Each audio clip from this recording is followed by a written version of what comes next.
Hello, everyone. Welcome to another episode of the Sheriff's Mic. I'm Corey Honea, Sheriff of Butte County, and I'll be your host.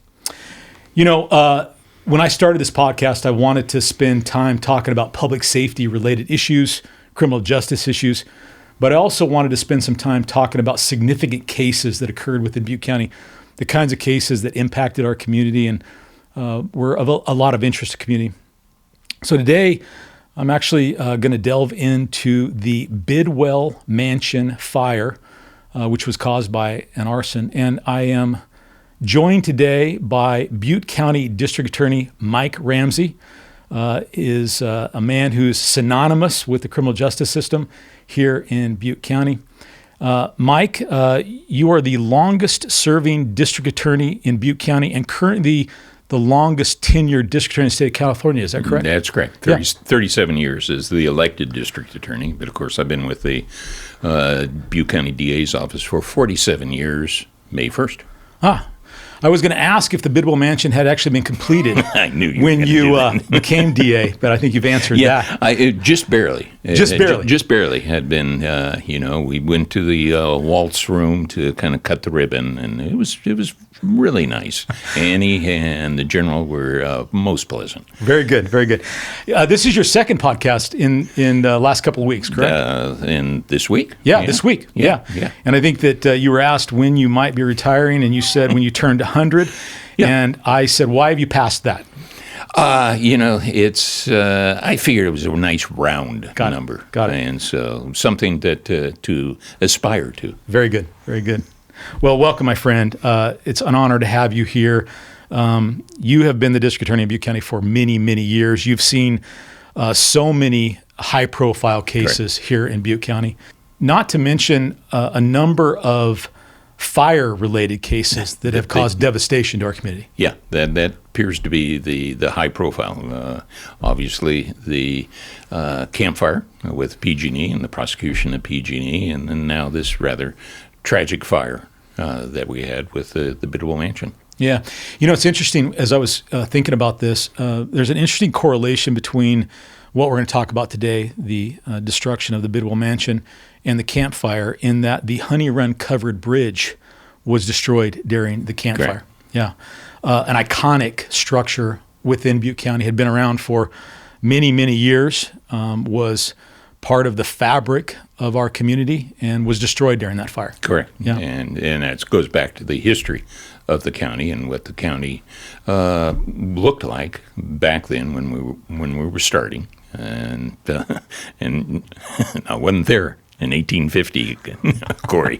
So I saw the twinkle in the eye and saw another opportunity. These are icons of the community that unfortunately are lost to fire. Yeah, and the loss of the covered bridge impacted this community significantly. There was a concerted effort to rebuild it, and recently the construction of that was completed, and it's going to be open to the community again. Unfortunately, though, it is a representation of what the Bidwell or what the covered bridge was.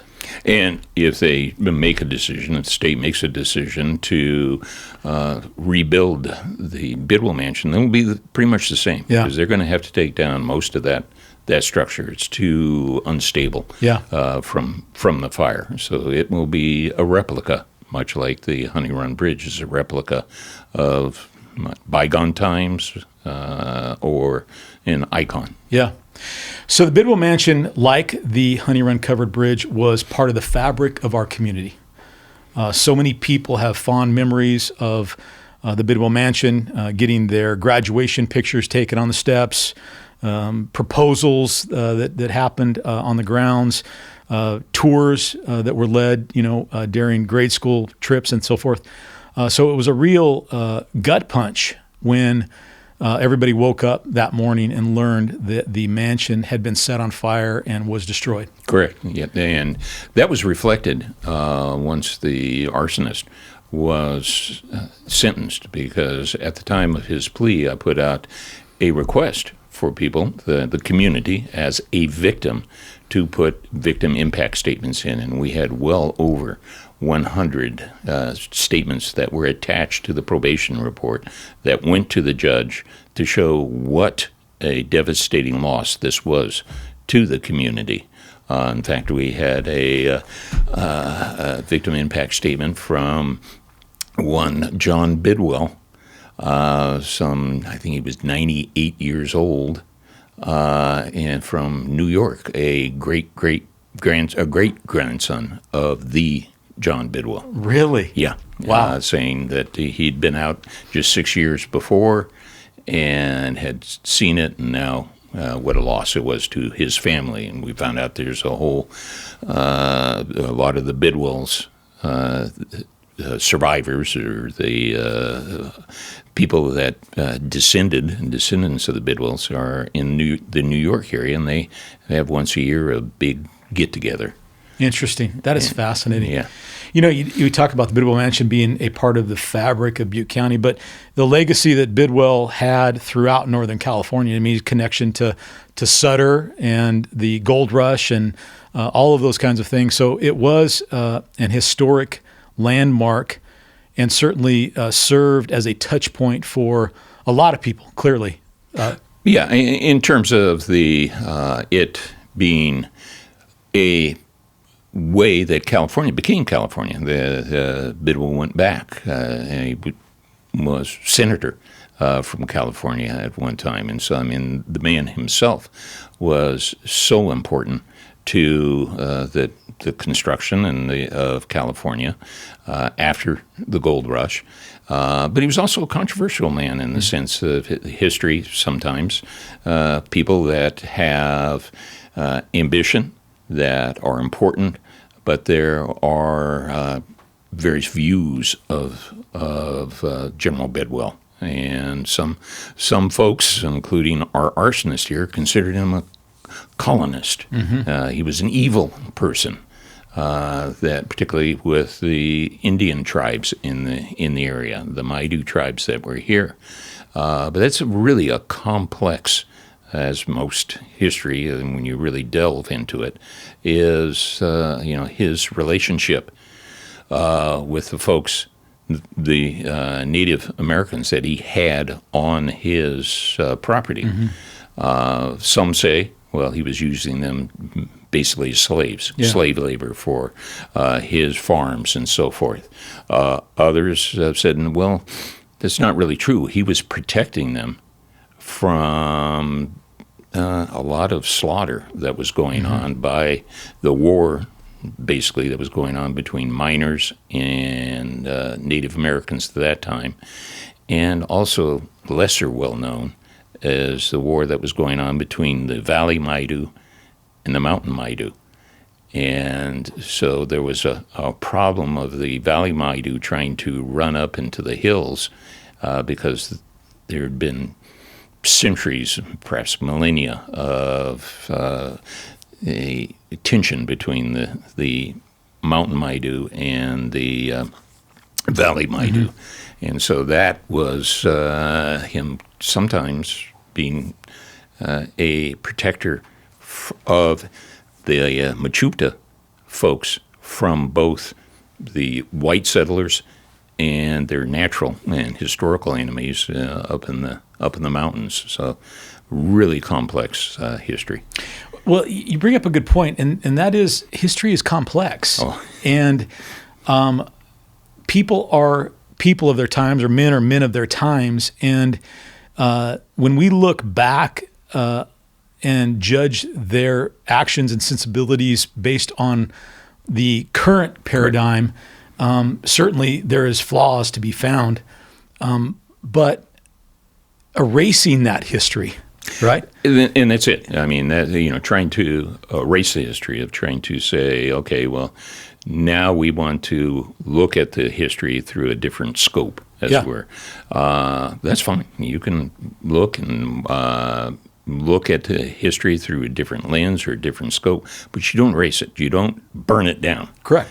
And that's unfortunately what our arsonist here decided to do. Yeah. He decided that for various political reasons that he was going to, his term, I was just going to vandalize the place. Yeah, and I want to get into his motives a little bit later into our podcast here, because I want to kind of set the stage for those who maybe aren't aware of it. Because frankly, I think his motivation is very interesting, and that's perhaps where people can try to understand. And I'm always looking for ways to get a better understanding of why people do the things that they do, in hopes that maybe we can avoid those kinds of acts going forward. You and I are both in that business of trying to prevent crime. Yeah. So where were you when you first heard that the Bidwell Mansion had been burned to the ground? At home. Okay. And got a call early in the morning of that December 11th morning. The fire was discovered about 3:15 or so. Firefighters were there fairly immediately, but were unable to save the Bidwell Mansion. So got the call that morning. Here's what's happened. We need to inform you because this definitely looks like this is probably arson. And so we need to start moving on this. A little confusion at the beginning, a lot of stories. Oh, well, we thought we saw a warming fire. Perhaps this is a homeless person that had set up a warming fire on the porch of the Bidwell Mansion. Seemed a little inconsistent because at that time, as you recall, the Bidwell Mansion was undergoing renovation. Yeah. And there was scaffolding all around it. And also, it had been fenced off, so that it had been difficult to just jump up on the porch and do a warming fire. So the investigation started that morning and started moving fairly quickly. And just so people in Butte County recognize or understand, it's not uncommon for you to get phone calls at all hours of the night and on weekends, especially on complex cases or high-profile cases.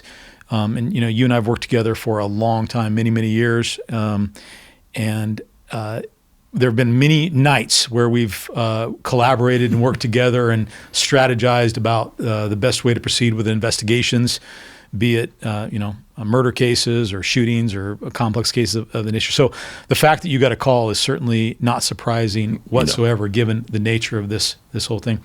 Let's talk a little bit about the challenges associated with putting this fire out, because I think a lot of people are, wondering, the fire department the fire station is not located too far away. Why couldn't they have gotten there and gotten the fire put out? But there were some really significant challenges, correct? Well, the first significant challenge was that fire had been smoldering and burning in that building for well over an hour before it was discovered. Yeah. And then what caused it to be discovered was, I think she was maybe a third of a mile away, was a dispatcher for the Chico State Police that started smelling smoke and was wondering what's going on here. And so she started looking at some 500 cameras that they have on the Chico State campus, and then saw the fire at the mansion, because one of their cameras is at a university building next to the mansion. And so she called out to the fire department. They got there within 4 minutes of the call. But by that time, that mansion, because of its construction and its modern construction in 1868, that caused it to really become fully involved in that construction, as it were, was they took it was north facing.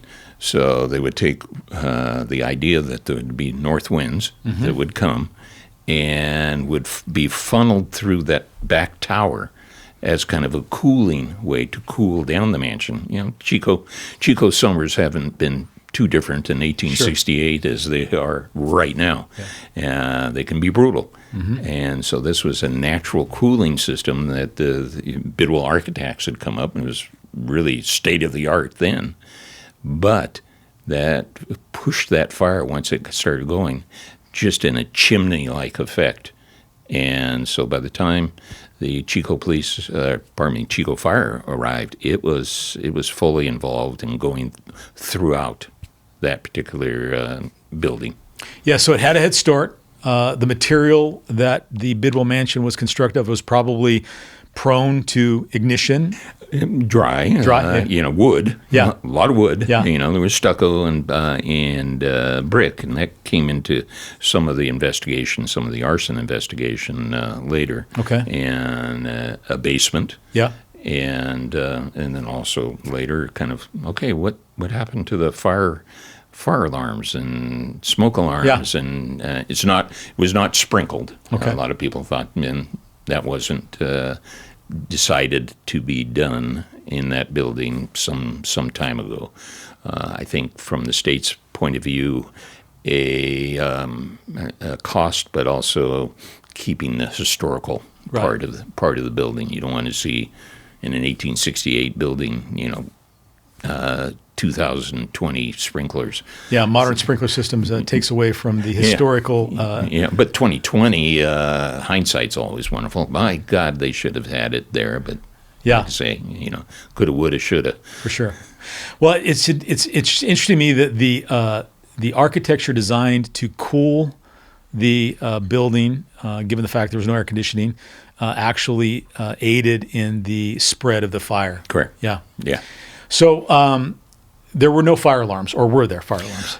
There are smoke and fire alarms there. And what happened? What happened with those is they're still trying to, they being the state parks, they've got a bead on, and they're looking at that. Let's put it this way. They didn't work. It didn't work. Yeah. Didn't work. Now, whether that was because of happenstance that the fire and where it started, took out the wiring, kind of doubtful. Okay.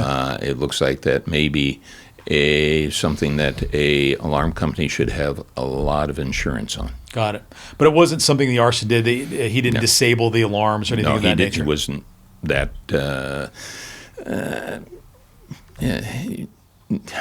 He himself wasn't looking at disabling anything. Yeah. So later, we saw he just broke a window with a hammer that he had bought, and some dispute as to whether he may have used a Molotov cocktail. Okay. But certainly from his own admission that he broke the window in what they call a butler's pantry in area with kitchen and so forth, and poured, he said, a gallon of gasoline. He had a 5-gallon gasoline can that he had bought for this occasion. We had traced his movements, and he had bought 5 gallons, or about $20 worth of gas in Orville just before this. So we believe he poured a great deal more than 1 gallon. I want to get deeper into that in a minute, but before we leave the initial response, so the fire is well on its way. The building is, fully engulfed, I think would be a way to describe that when the firefighters showed up. And then once they get there, obviously battling that fire, there were some challenges associated with that, as I understand as well. Yeah, I came out there that day, a little bit later that day, and the fire. I mean, the fire was peeking out all different places. I mean, they had poured literally tens of thousands of gallons on that fire, yet it was still flickering in various different places. And it was it was a difficult fire to put out, but it is so large, so many different rooms, different stories, basement, and so forth. So. I had read somewhere where there was perhaps a problem with the water pressure. Was that something that came under your radar at all? No. Okay. No, this was not in an L.A. situation. Yeah, fair enough. Yeah, exactly. Right. No, good. they had poured. And it was kind of interesting because they had poured lots of water on that, and yet the smell of the gasoline was noticeable. Even after all that. And that's where we're going, arson. And then immediately starting to take a look at some of the other surveillance and seeing that hour before a shadowy figure come up on the porch. So immediately you suspect arson. Let's tell everybody a little bit about how arson investigations go, right? You prove a negative in a sense. That's it. Yeah. You have to prove a negative. So can you explain a little bit about that? Or negative corpus. Exactly. That's right. And because the problem is that you have to exclude all other causes for the fire. So was this a fire that was started with an errant pilot light and some sort of gas that had been put in over the years? Was it an electrical fire? Was there lightning? Right. Lightning, that's a favorite one of defense attorneys. Well, what about errant lightning? How about a ball lightning or aliens? Meteor. Yeah. Any of that. So you have to say, no, beyond a reasonable doubt, it's not this, it's not this, it's not this. So we're left with the only way this fire got started. It was an intentional set of some sort. And what are the things that you look at from an investigative standpoint to ultimately, I mean, you rule those things out, but ultimately show that it was intentionally set? What investigative techniques do they use? They were using a dog. Okay. Yeah, and that's one of the, it says gasoline, but of course the overpowering smell of gasoline was something that was pretty apparent to the arson investigators that came right then. And important was the fact that it had been raining slightly that night and had been raining after the fire, tens of thousands of gallons on it, and it for probably several days afterward they could still smell this gasoline. The arson investigators are very meticulous, and so what they do is go through, and the arson investigators in this case were from the California State Fire Marshal's office, and the Fire Marshal's office had experienced fire and bomb folks that came up and were looking and saying their negative corpus, they're proving that there wasn't anything else going through the electricity, going through any sort of the gas, looking at all of the burn indicators. They cause and origin. Mm-hmm. So I don't know why they call it cause and origin. It always seems like it should be origin and cause. To the logical mind? Right? Yeah, but they find where the fire started. And by finding where that fire started, by the indicators of where the flames and the burn char is, then they get it down to a specific spot or area. Yeah. And then they look in that and say, okay, so was there any wire here? No. Which rules out the electrical. Yeah. Was there any gas lines here? No. And so was there no indication of a meteor coming through the roof? Right. Okay. So what we start looking at is, and again in the background, so the gasoline. And so, okay, well, we now start looking at other indicators, and that was the surveillance. And so before we get into that, you mentioned dogs, and they have available dogs that are trained specifically to smell accelerants. Correct. Right? And the dog that was brought in was from the State Fire Marshal's office? Yeah, but there was another dog, or dogs, that was brought in from the Butte County Sheriff's Search and Rescue Squad. Yeah. And kind of an interesting little thing that happened was those dogs were cadaver dogs. Yes. And as you recall, at the very beginning of this, there was some concern, okay, was this a homeless person, that started a fire? Mm-hmm. Right here is a warming fire. That was a lot of the buzz, as it were. And then those dogs were brought in as kind of cooled down a bit, and they hit on an area of the mansion. Okay. And then it was immediately, oh my God, do we have someone that maybe was in there? Yeah. Shouldn't have been in there. Again, suspecting that perhaps a burglar, perhaps a homeless folk in there that no one knew about, or the arsonists themselves. Sure. And so that, kind of as the investigation is going on, that was kind of a side investigation saying, do we have someone missing? Should we be looking at this? And how much can we dig in there at this point? Building was very unstable. So it was dangerous to say, okay, well, let's just start digging around. Right. Because it could collapse on those folks. And so the folks that were most familiar with the Bidwell Mansion got a hold of those folks, and of interest that right at that area where it was pretty well burnt up, but reconstructed that right in that area was a couple of framed hair wreaths that were popular back in the 1800s. It was hair that, from a loved one or just the child's hair, and they'd weave it into a wreath and then put it in a frame. Yeah. And so we found that right there were a couple of those. So checking with your folks that were very experienced, and they had the cadaver dogs, and Noel, who works works in my office. So I said, okay, your dog found this. Does your dog hit on human hair? Oh, yeah. That's what we train them on. I said, okay, thank God. Yeah. We don't have someone. This is what this is. So that was kind of a little interesting sidebar to this whole thing. I love that story for a couple of reasons. One, I had toured the Bidwell Mansion a number of times. My daughter and I had gone there. She loved to go there. And I remember specifically those framed hair wreaths. Mm-hmm. So when you say that, I know exactly what you're talking about. I think it's also interesting because it demonstrates how investigations, despite what people maybe see on TV dramas, are not straightforward, linear. They take different branches and different paths, and you have to spend a lot of time tracking those branches down, determining whether or not they are relevant to the case. And it's very interesting. And I also think it demonstrates the skill set of those cadaver dogs in terms of being able to smell something like that. Very, very much so. Yeah. I mean, they're they're a fabulous resource that we are very fortunate to have in this county. Absolutely. So the investigation is launched, and a lot of this hinges on electronic evidence. Yeah.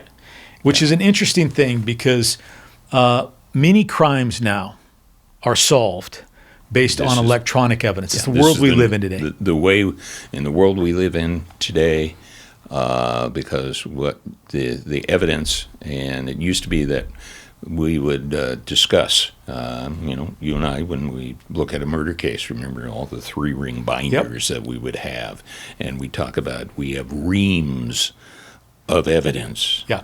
Now we have terabytes right. of evidence. It's a new kind of mindset of how to look at cases, solve cases, and so surveillance. Mm-hmm. That was those tapes, both civilian, business, the universities, that, and kind of government surveillance. And I was thinking on my way over here, how important in this case was the license plate reader cameras that were involved in this case, that allowed us to do basically a breadcrumb trail of his movements. And remember, gosh, it's got to be well over 10.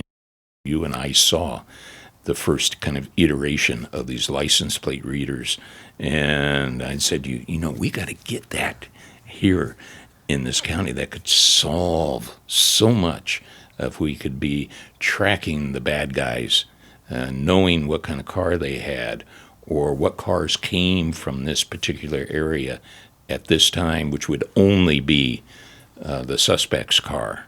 And now we're very fortunate to moving into that realm of doing that. And then we go up to the satellites and cell towers and so forth, the cell phones, also using that location, again, of saying, where was this suspect at this particular time? Yeah. He was sophisticated enough in this to try and make it so that we would not be able to use some of this, but he was not successful. Things such as turning off his cell phone. Yeah. when he was buying his equipment to do this fire, taking off the license plates of his car. But where he failed was at his 2004 Toyota, an SUV, had a third brake light that was above the window, and right rear brake light that were out. So that made this car distinctive. Yeah. So you talk about surveillance cameras, and you're absolutely right. I mean, they are so pervasive throughout our community, both privately owned surveillance cameras as well as those that are installed by the government. And I know that my detectives spend a lot of time knocking on doors, asking people if they have surveillance cameras, checking the license plate readers. It's interesting. We, as you said, 10 years ago, we talked about, getting to the point where we had that. And we're starting to build out a pretty good network here in Butte County, which has solved a lot of crimes. And it has really allowed us to leverage our manpower. Because as you know, you can search those for, certain time frames and see who's coming through, those kinds of things. So was the surveillance camera, was that the first clue as to who this was? So what did that look like? Well, what it looked like at the very beginning was, and we were immediately, okay, well, this is going to be arson, is the surveillance camera from the university building nearby. It was kind of a long shot, but you could see kind of a shadowy figure come up on that north patio. And then when it came up on that north patio, then we saw a flash of light. And interestingly enough, from another camera in the backyard of a person and at one of the warehouses about a block away, you heard a bang at the same time. So now we know, we have a time that that flash of light, and obviously something has happened. So now you take the concentric circles out. Now you're starting to take a look, say, around the Bidwell Mansion at that time. So you've narrowed it. So now we're looking to see, okay, what do we got? Well, here's a guy in a hoodie and with a distinctive dress, carrying a bag. Later turned suspiciously to be about the size of a 5-gallon gas can in a black plastic bag that he had purchased also. So were you able, once you saw the shadowy figure, and what time was that approximately? I think that was around, what was that? It's 2:06, I think. 2:06, so, 2:07 in the morning. Certainly nobody who isn't up to something nefarious should be lurking around the Bidwell Mansion at 2 o'clock in the morning. Correct. And they would have had to get through the fencing, correct? Was there fencing around it? Yeah, there was the security fencing around. Yeah. It's not, it's not jail quality. Sure. But it's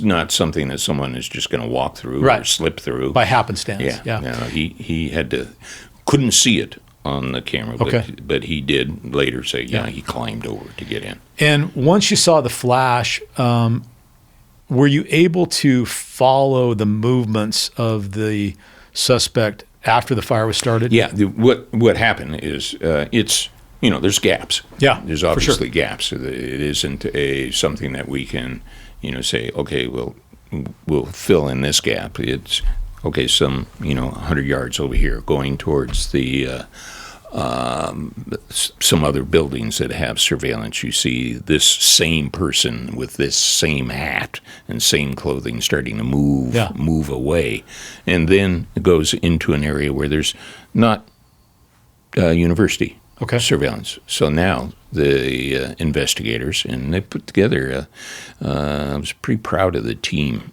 that was put together. This was a Bidwell Mansion task force. And who was on that? That was University Police, the State Park Police, State Fire Marshal's office, Chico Police, my office, FBI.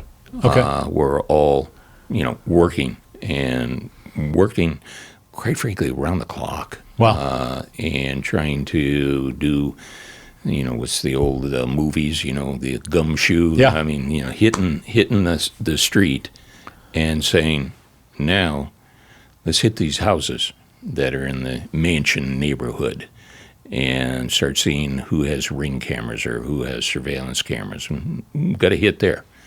And so it showed this 2004 Toyota 4Runner or whatever it is, SUV. And so, come up at 1:47, I think it was, in the morning. Okay. And come up and turn off its lights and slowly park in front of another house. Okay. And so now we go back to that time and see moving forward. And so we saw this person in the same distinctive clothing, moving to the back of the mansion, to the mansion, and then back out to where the car was. Now, car has only limited areas so that they can go out of that area. Now we're starting to look for the surveillance, knocking on doors. Well, you bring up a good point, because despite the fact that there's this advanced technology that certainly aids us in investigation, it doesn't dispense with the good old-fashioned police work, right? Yeah. You still have to have detectives and cops that are going out, making contact with people, and putting the pieces of the puzzle together, right? Yeah. And, what was very gratifying in terms of the cooperation of the folks that were being contacted. And it was the detectives were going out and contacting all of these folks. And we're saying, do you have something? What's going on? Something happened here.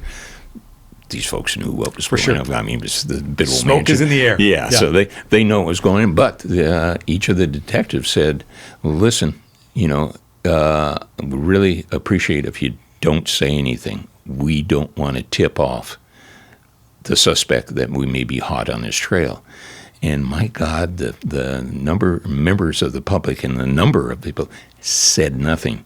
And in fact, it was interesting is because the later news media and press were getting a little irritated that they weren't hearing anything. What's going on? Are you guys investigating?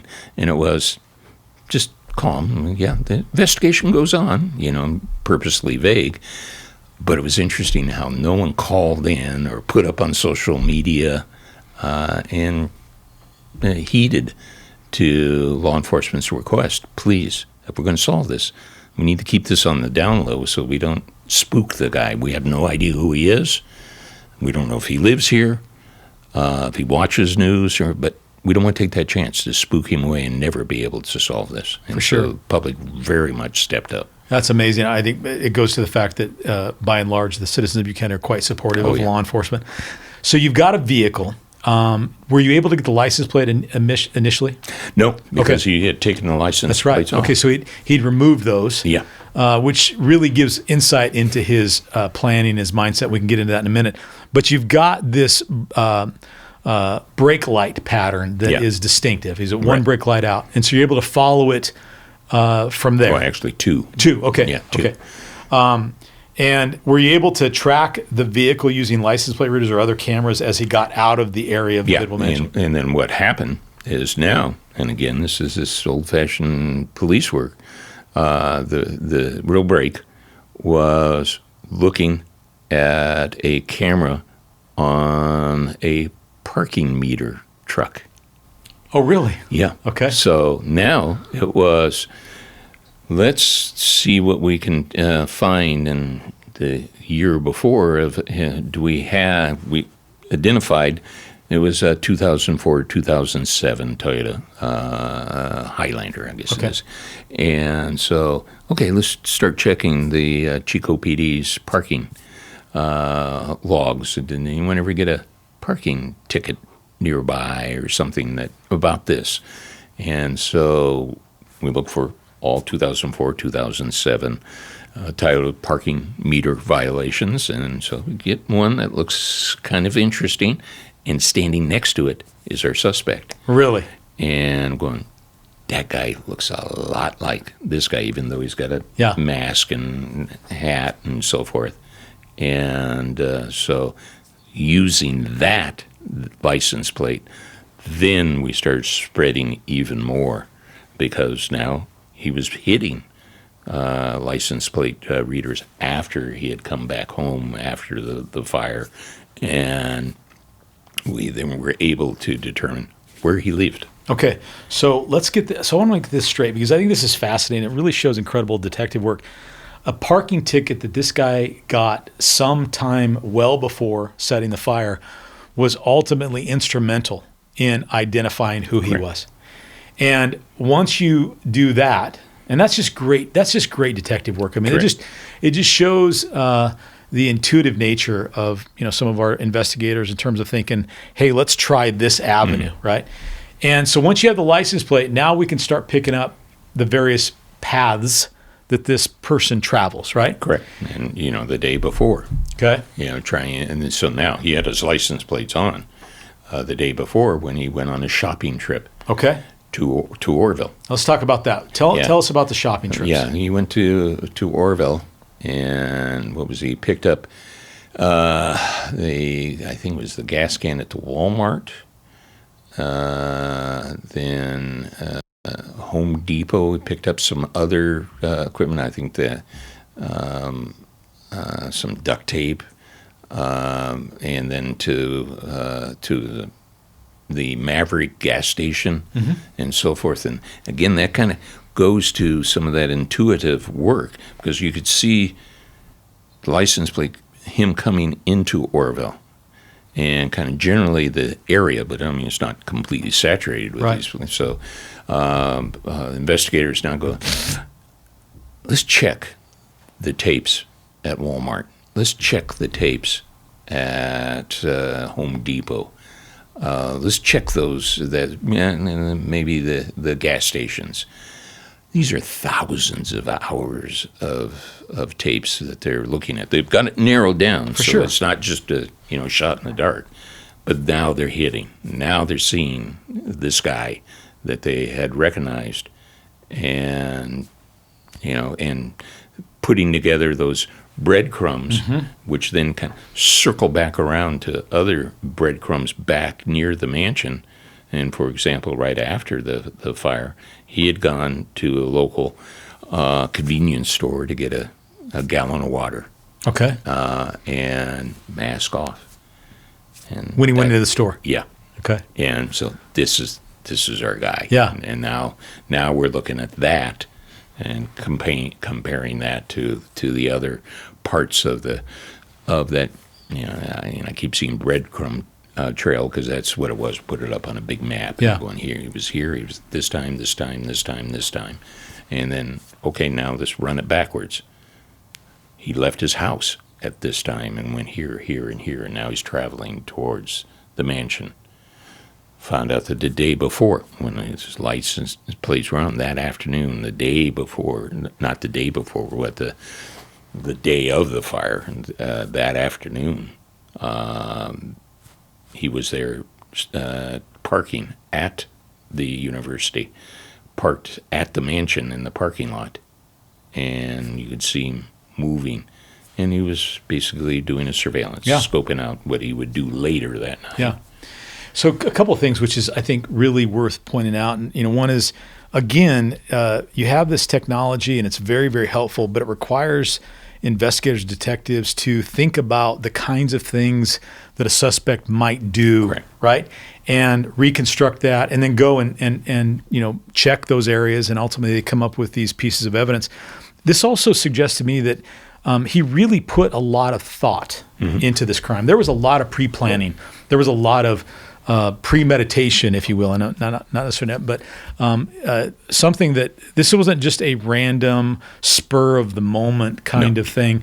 There was a lot of thought, a lot of preparation put into this thing. And despite the fact that he tried to cover his tracks, clearly. Yeah, well, his Orville shopping trip. Yeah. He, and that's the other part is, we now that we've identified him, now the search warrants for his cell phone. Yeah. And so get a search warrant, get to start seeing, okay, so where has he been moving? And your cell phone is a handy device for law enforcement to say, where have you been moving? For sure.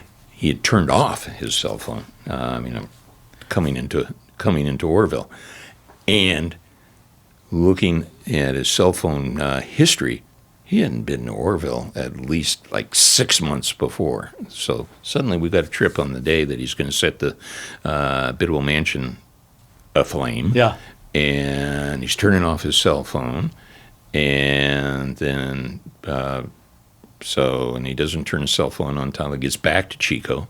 And then for some reason he turns it back on and continues his shopping trip for other things within Chico. Yeah, he bought the lighter on sale, I think, at the Walmart in Chico. A frugal arsonist. That's fantastic.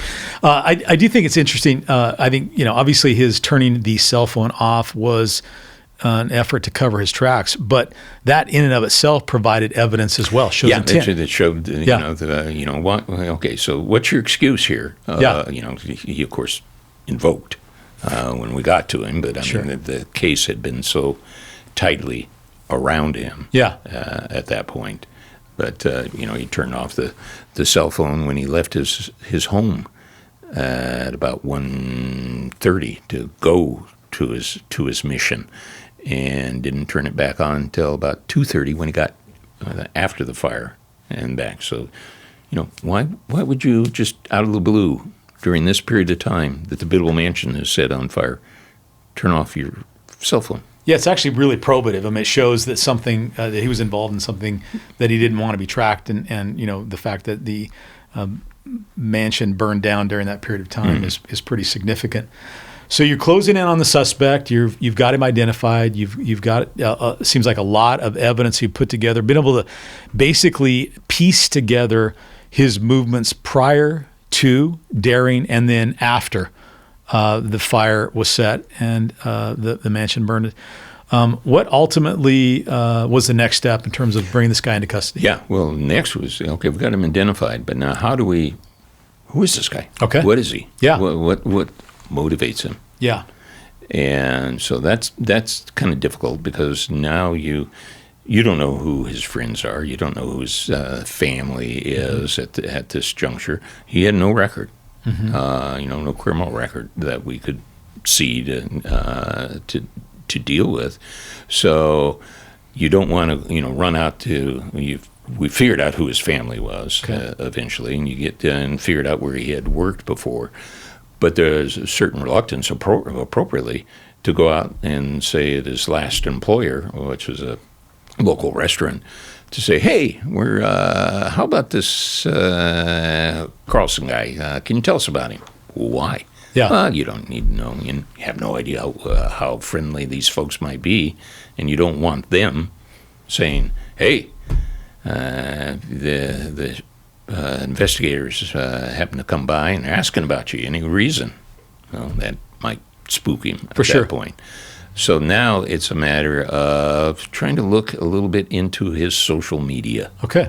And now getting into his social media, and that's where the FBI was helpful. Okay.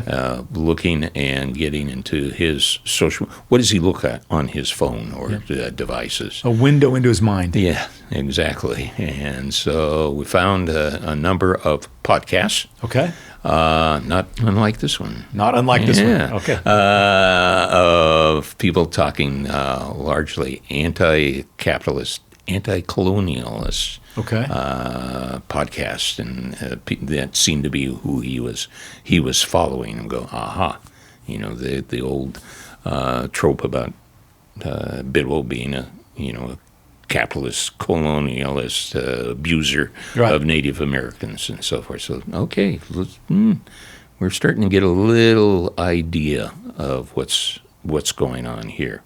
And when you saw that, did that start thinking in your mind or treating your mind that maybe that's a motive? Yes. Okay. Very much so. Okay. Yeah. And so we're looking at that, saying, why else?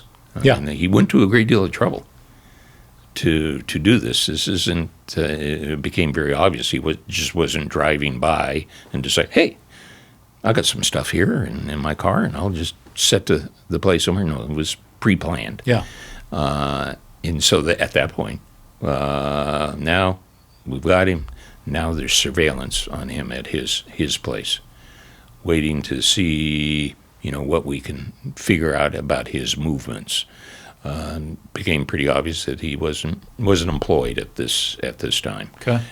He really wasn't going to a workplace. Pretty much in his apartment. It was an apartment complex, and said, "Okay, we're gone as far as we can. We got to pull the pin." He went to a store. The detectives and task force were on him. Grabbed him up and brought him into Chico PD, where he was rather strangely practicing transcendental meditation in the in the interview room, as we're waiting to get the investigators in to talk to him. So he's calming himself. That's fascinating. When he was taken into custody, did he act surprised, or how was that? Well, so what's this about? Okay. And well, it's about the Bidwell Mansion. Oh yeah, that was tragic. Okay. Where were you on the night? I don't remember. Okay. But I didn't have anything to do with that. Okay. Okay. Okay. At that point, and then ask a few more questions, and trying to build a rapport. And he was onto it at that point. And said, "Nah, I think I'd like a lawyer." Okay. So he ultimately invokes his right to counsel, Correct. which means that the cops stop talking, right? They stop asking questions. And that's something that we deal with. But you had a pretty solid case up to that point. It wasn't till later on that you got a insight into his mind in the probation report. But he ultimately pled no contest. Is that correct? He pled as charged. Okay. To the arson, intentional arson case with the enhancement for use of an accelerant gas. Okay. Okay. And so that meant he was looking upwards of 11 years. Okay. So in the probation report, the probation officer interviews him. Correct. And he also provides a written statement to supplement that, right? Correct. I read that, and I thought it was interesting that he was basically asking the judge to give him probation. Right. But go into a little bit of what he said to the probation officer and what he wrote in his statement relative to the rationale. I happen to have that right here. Fantastic. Good. His rationale was basically that he was having a bad day. Okay. And as having a bad day, he went down to downtown Chico, bought himself a slice of pizza to take care of his depression and hunger. Okay. And as he indicated, he kind of felt the weight of the world. And probation officer, okay, well, kind of what weight of what world? Yeah. And it was interesting. He says, well, his mood was really affected by the genocide that the United States was participating in, referring to the Gaza war. Palestinian. Yeah. And so it came down to, okay, well, this was in his mind was wrong, and as he kind of wandered through town, he went through Children's Park. He saw homeless folks there. Saw someone shooting up. Then he goes to the Bidwell Mansion, and he sees the scaffolding. And as he told the probation officer, he says, feeling the disparity between the classes, the homeless and the scaffolding patching the walls of the Bidwell Mansion, of Mr. Bidwell.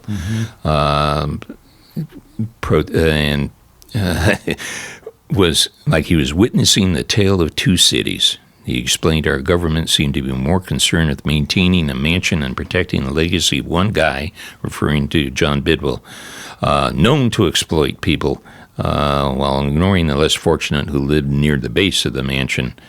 And he felt his empathy towards the homeless and oppressed, and he just felt the need suddenly to vandalize, to send a message about that.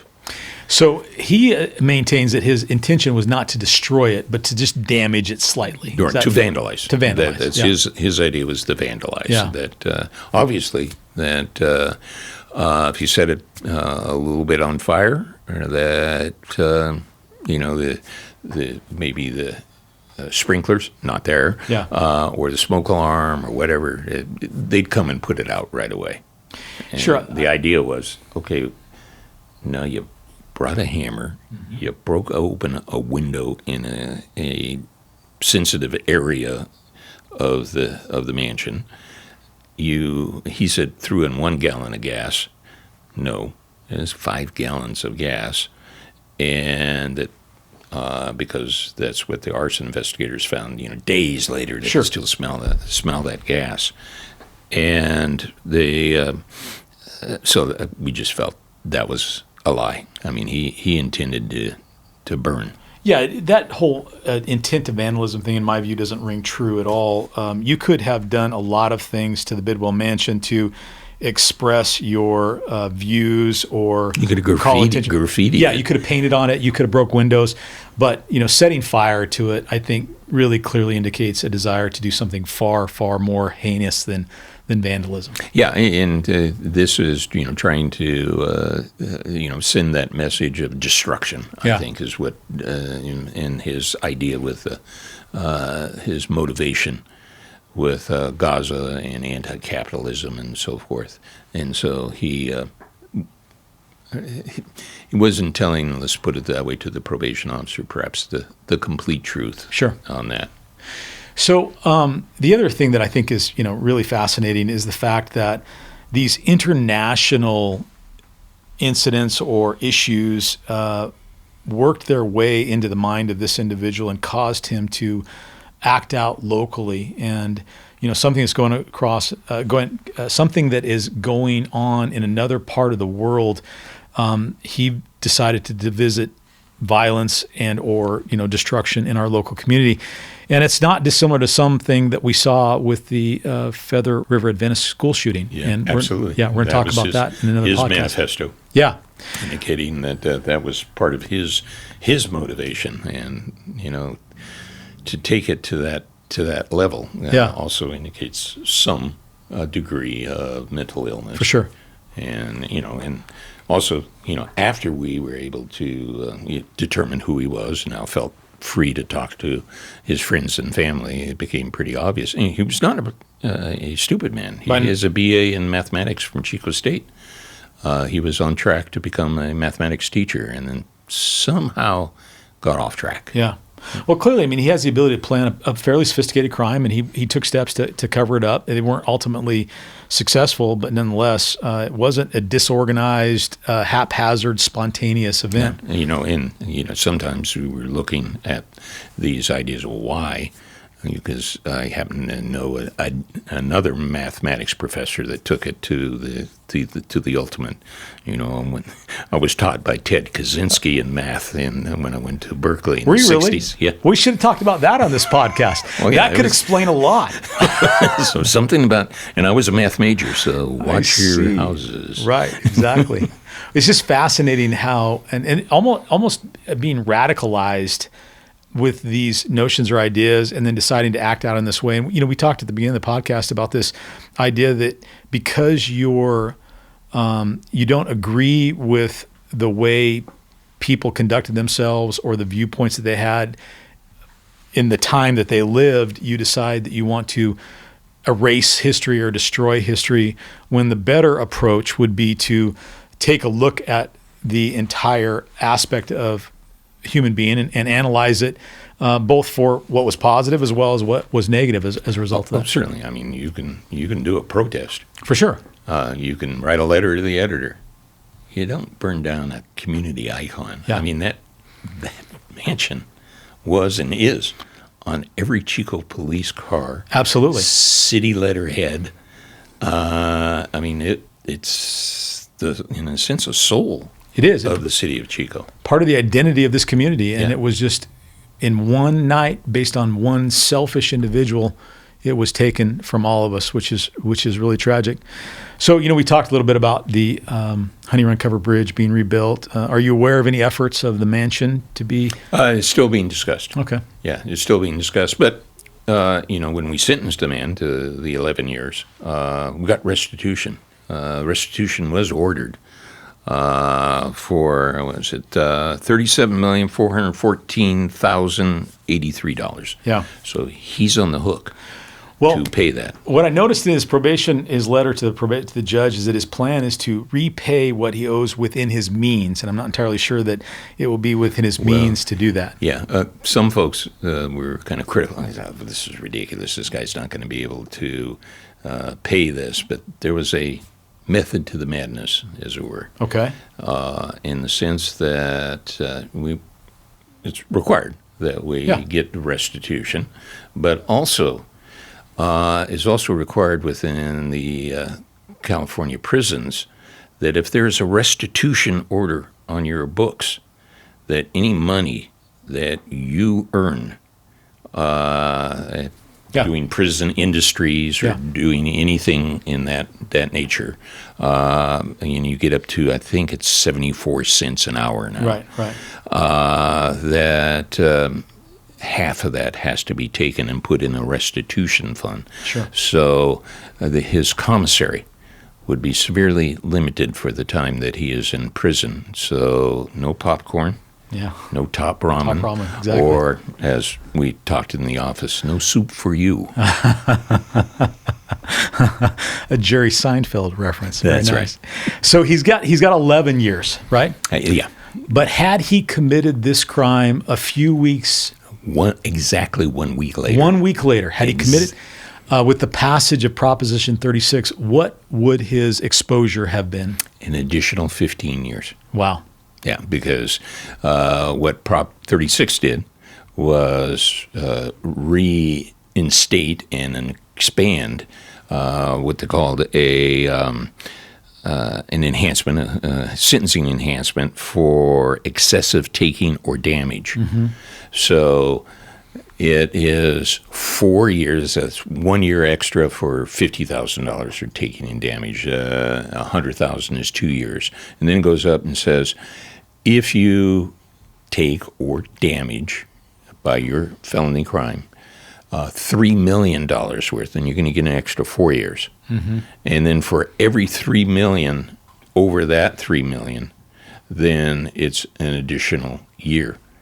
So you add it up with the $37 million. So it was an additional 15 years because Prop 36 came into effect on December 18. The fire was December 11th, exactly 1 week too early, as it were. Yeah, in some regards, that's really unfortunate because I think the nature of this particular crime would certainly warrant more than he got. But as you and I both know, we work within the system and do the best with what we have at the time. Under the law. Yeah, I mean, exactly. we can't go beyond the law, but we look and we say, okay, here's his attorney was looking at trying, he knew probation really wasn't on the thing, but he was trying to get a midterm and trying to use the new laws that the legislature has passed to try and say that you really can't get an upper term. And he's appealing that right now, that he got the upper term, that the presumption is against an upper term, particularly when you have no record. You express remorse. Well, his remorse was a little shaky. Sure. I'm sure there's remorse and, oh, damn, I got caught. But this is kind of the sentencing world we live in. But Judge Caraway said, no. Yeah. This is not burning your neighbor's shed. Right. This is way beyond that. In the effect, no, I will use my discretion, and laid out a number of factors to say, and the political factor too weighed in on this. I can see that it would. Yeah, absolutely. Well, this has been fascinating, Mike, and I really appreciate you taking the time to sit down with us and really go into detail, illustrating the Herculean investigative effort that went into this, giving us a glimpse into the mindset of this individual, and helping us better understand, why these kinds of things happen. Before we wrap up, you have any final thoughts? Anything that you'd like to impart? Well, just as you say, the Herculean effort is another thing that we are so fortunate here in Butte County of how the agencies work together. Mm-hmm. I mean, the in many other places, you've got siloed agencies. They don't talk to each other. They just don't work well together. And this was, hey guys, we got something. Let's move it. Let's and meet together. Chico BD had a big room, and these people were meeting and looking at the tapes and everything else. And so I thought it was a good testament to the quality of the law enforcement administration and people that are here. And I just feel just blessed having been able to be in this position. Absolutely. And this is one of the reasons I decided to launch a podcast, because I think that our community is very well served in most regards from their public safety agencies, in particular law enforcement. And this gives us an opportunity to really go deeper into it. As you know, you and I both talk to the media on a regular occasions. And, you're limited to sound bites. And so this gives us an opportunity to go into that. So, Mike, thank you very much. It was an honor to have you. I really appreciate that. To our listeners, thank you for tuning in to another episode of the Sheriff's Mike. I hope that you liked it. If you did, please like and follow and share. The more you share, the more opportunity we have to get our word out. If you have any feedback or would like to ask us to tackle a different topic or perhaps have another guest, you can email me at sheriffsmike@buttecounty.net. And until next time, stay safe, stay informed, and as always, you're cleared to talk.